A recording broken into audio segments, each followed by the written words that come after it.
ही जो युद्ध हुआ वो एक सूचना का युद्ध था। एक प्रकार से हम पड़ोसी देश और दुनिया भर को सच्चाई की सूचना देना चाहते थे और कुछ ऐसे ताकत थे, ऐसी शक्तियां थी जो भ्रम का सूचना सारे देश में, सारे दुनिया में फैला रहे थे।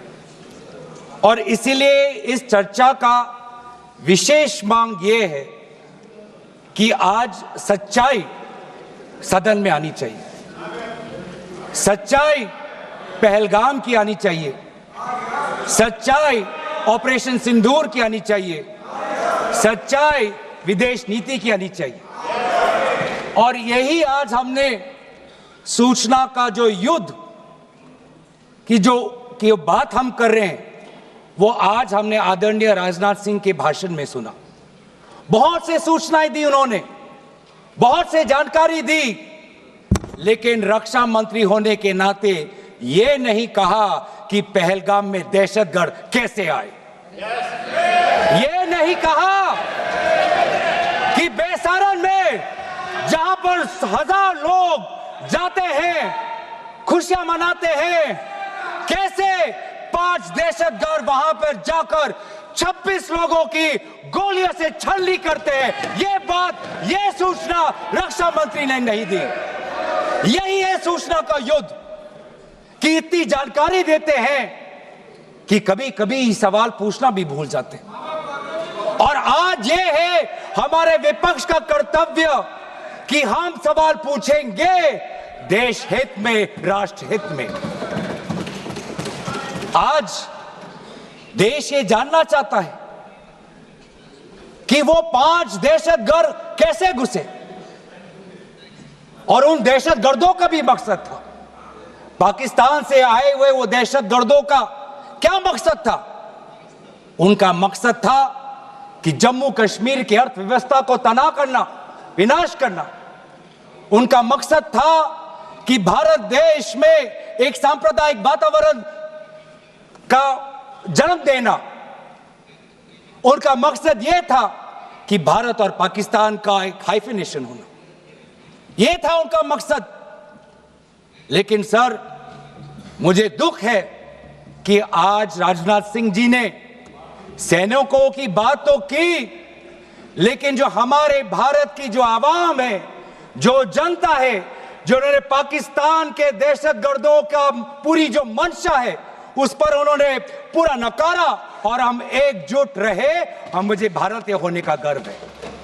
हमने देखा बेसारन में कि किस प्रकार से जम्मू और कश्मीर के लोगों ने पूरे देश भर से आए हुए जितने भी पर्यटक थे उनकी मदद की। हमने ये देखा कि किस प्रकार से देश भर के जो पर्यटक जो जम्मू कश्मीर में थे उन्होंने अपने जम्मू कश्मीर के भाइयों को धन्यवाद दिया।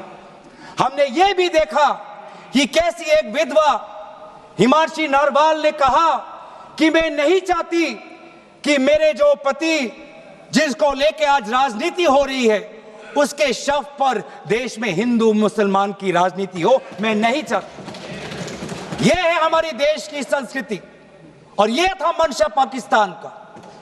और मैं ये भी गर्व महसूस करता हूं कि सारे विपक्षी राजनीति दल, हम सब एकजुट होकर, राहुल गांधी जी ने एक साफ साफ कहा कि हम सरकार के साथ हैं और सरकार को पाकिस्तान को एक ठोस मजबूत कदम देना ही पड़ेगा।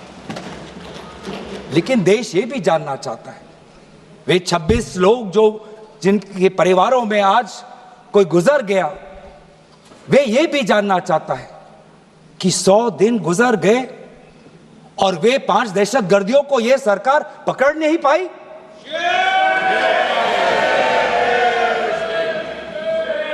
देश के वो लोग ये भी जानना चाहते हैं कि ये जो 5 दहशतगर्दे थे, दहशतगर्दी जो आए टेररिस्ट, निश्चय इनको किसी ने पनाह दी, निश्चय इनको किसी ने जानकारी दी, निश्चय ये पूरा जो 1 घंटा का जो उन्होंने गोला बारूदी की उसके बाद ये फरार हो गए। उनको फरार होने में भी किसी ने उनकी मदद की और आज भी ये 100 दिन हो गए और सरकार के पास कोई जवाब नहीं।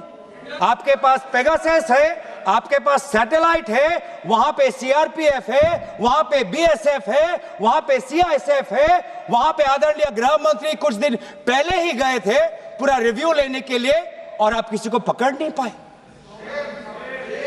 ये कैसी है, ये कैसा बंदोबस्त? आपने कहा कि आर्टिकल 370 के चले जाने के बाद जम्मू कश्मीर सेफ है, जम्मू कश्मीर में आइए, लोग आए, लोगों ने अपने आप को सुरक्षित महसूस किया, लेकिन बेसारन में देखा कि कितने वो निहत्थे थे, कितने वो असहाय थे कि लगभग 1 घंटा लगा एक एम्बुलेंस उनके पास पहुंचने के लिए। पुलिस पर अगर आर्मी भी आई तो चल के आई।